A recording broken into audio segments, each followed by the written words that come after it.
¿Qué somos capaces de hacer con el poder de nuestros pensamientos? ¿Cómo se podría difundir este conocimiento que hace 40 años, más de 40 años que estás aplicando en tus pacientes en beneficio de la sociedad y de la humanidad?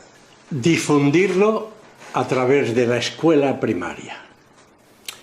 Límite no tiene ningún límite. Se considera hoy milagro a aquellos hechos que razonablemente la ciencia no puede explicar, según todas las iglesias. Y entonces dicen, eso es algo sobrenatural. Y yo digo, según mi experiencia, no conozco. Vamos, estoy preguntando a lo largo de más de 30 años en mis conferencias, ¿alguien conoce un hecho considerado milagro en la historia sin la presencia de un ser humano?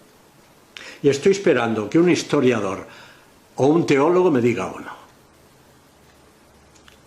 Siempre ante un hecho considerado milagro hay un ser humano presente o influyendo activamente en el proceso.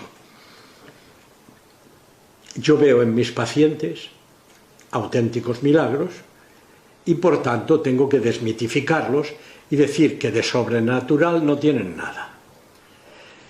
Solo que son tan poco habituales que lo que necesitamos es hacerlos más corrientes, llevando a nuestro conocimiento la idea de que es ese cachito divino que nos mantiene vivos, esa energía que llamamos alma, la que pone en marcha esos procesos sorprendentes. Por tanto, no tienen nada de sobrenatural, están dentro de las capacidades del ser humano. Os podría contar unos cuantos milagritos de estos de los que veo aquí, pero si queréis os cuento solo uno. Llega a uno de mis cursos una embarazada y en un descanso le pregunta a mi hija María Jesús, ¿qué podría aconsejarle a una prima hermana mía que está embarazada de 7 meses y 2 equipos de cardiólogos de Madrid y Barcelona le han hecho un diagnóstico terrible al corazoncito de su hija, de 7 meses dentro de ella? Y mi hija, sin hacer altibajo, le dice, dile a tu prima que eso que lleva dentro es de plastilina, como diciéndole, es muy moldeable.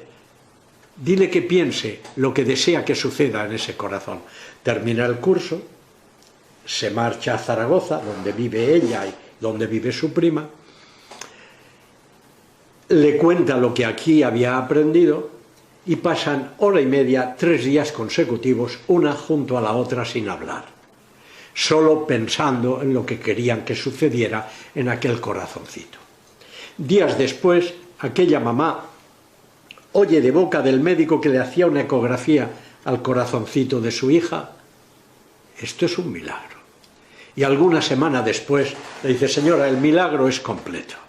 La válvula pulmonar del corazón de su hija es perfecta y el flujo por la arteria pulmonar al 100%.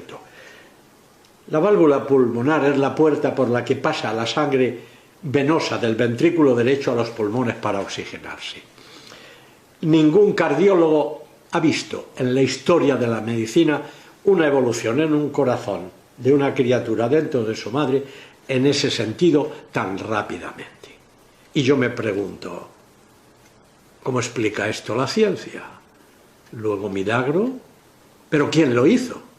Lo hicieron aquellas 2 madres, con el poder creador de su deseo y pensamiento. Pero no terminó la historia aquí. La que había venido a mi curso estaba embarazada también. Y era su 3er embarazo, iba a ser su 3ª cesárea programada. Convenció al ginecólogo que le tenía que hacer la cesárea para que la operara sin dormirla. Mérito tuvo este compañero. Prudente él, tenía un anestesista, una vena canalizada y al menor lamento la hubieran dormido. Cosa que no fue necesario. Y además, esta mujer estaba sola, porque en aquel quirófano no había ningún noesiterapeuta que pudiera ayudarla. ¿Qué te parece esta historia? ¿Dónde está el límite? ¿Qué podemos hacer con el poder de nuestro pensamiento? No existe más límite. No dijo Cristo en la última cena, quien crea en mí hará obras como las mías, y aún mayores. ¿Dónde está el límite? Donde lo pongamos nosotros.